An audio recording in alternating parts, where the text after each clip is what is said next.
Ngayong araw ay samahan ninyo akong pumunta sa Pottery and Ceramics Industry dito sa Albay. Patungo kami ngayon sa Barangay Putsan, Tiwi, Albay. Nandito ang mga pagawaan ng iba't ibang ceramics, mapa-modern at traditional man. Nandito sa Barangay Putsan sa Tiwi ang pagawaan ng matitibay at nagagandahan at pang world class na kalidad ng mga ceramics products. Luwad ang uri ng lupa na ginagamit nila. Sagana ang ganitong uri ng lupa sa lugar na ito. Mga brick wall ang mga ito. Pagkatapos na ihulma ay ibibilad ito at patutuyuin sa loob ng 1 hanggang 2 araw. Pagkatapos na mapatuyo ito, ay isasalang ito sa apoy ng ilang araw gamit ang rice hull o ipa ng palay na kung tawagin sa amin sa Kabikulan ay alusdang. Dito kami sa Phil Ceramics direktang bumili dahil malaki ang matitipid dahil direct manufacturer sila.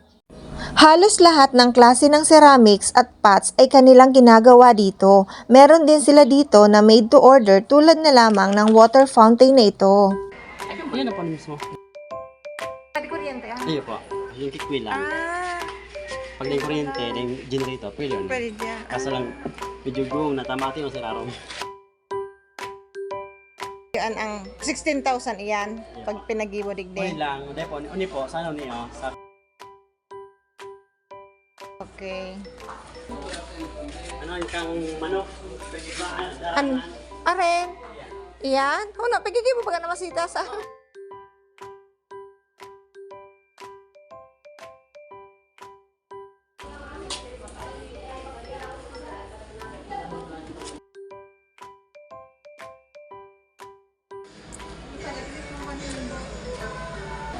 Sobrang dami dito ng mapagpipilian simula sa iba't ibang uri ng pots, vases, jars, lampshades at marami pang iba.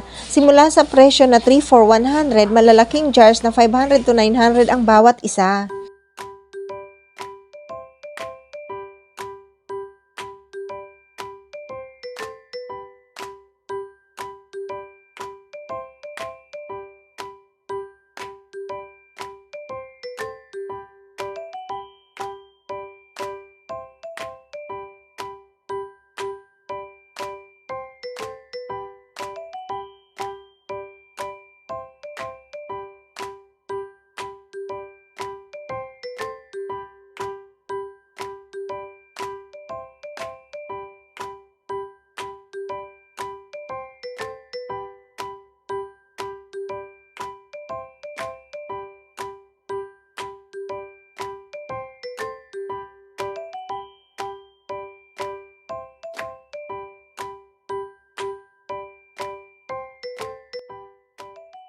Ay, pwede nagato? Hindi po. Pero pwede. Yun Pero na. ang kilo ini kada sa 1 in 250 grams. Ay, 250 ba? Baka mo pala, mga... Mga 150. Hey, suti kuryente. Ano yung mga Dahil brown out kaya. Sayang kung may sa generator. May ano ito? Ano lang, kamot lang. Ikakat ko ning 8. 8, ikakat ko siyang 8. Ang aning. Mag-ibo mo siya kanya. Ay, dahil. Basta pwede pa lang.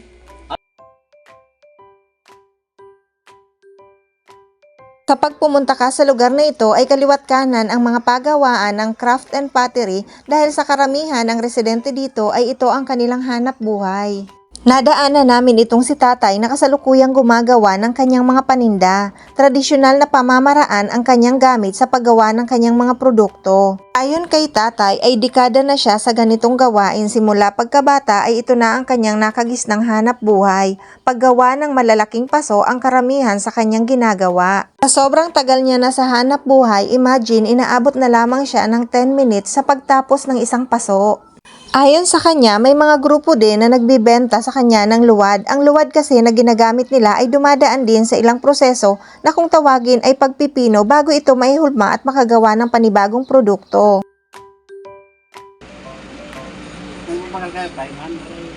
Ibig sabihin, andugi, naligis na na. Ano apod gan sa indoter? Napino na.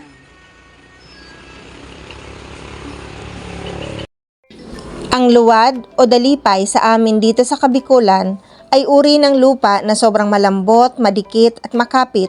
na sa isang barangay tulad ng Putsan at sa isang residente tulad ni tatay ay kusang kumakapit din ang swerte sa buhay at sa kanilang pamumuhay.